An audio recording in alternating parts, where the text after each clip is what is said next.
কিষ্কিন্ধা কাণ্ড।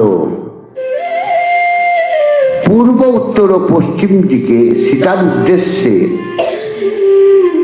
খুঁজিয়া সীতাকে না পাইয়া বানর গণের প্রত্যাবর্তন। প্রথম ভাগ। এই রূপে দুই মিত্র পথ্য সম্ভাষ হইতে হইতে প্রায় পূর্ণ 1 মাস। একদিন পূর্ব দিক হইতে সুমতি উপস্থিত হইল বিনোদ সেনাপতি। না শুনি সীতার বার্তা আত্ম রঘুবীর, আইল পশ্চিম দেখি সুসেন সুধীর।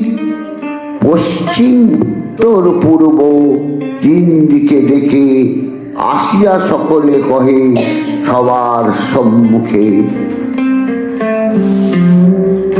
নানাগিরি চাহিনু খুঁজিনু বহু দেশ, কোন দেশে না পাইনু সীতার উদ্দেশ।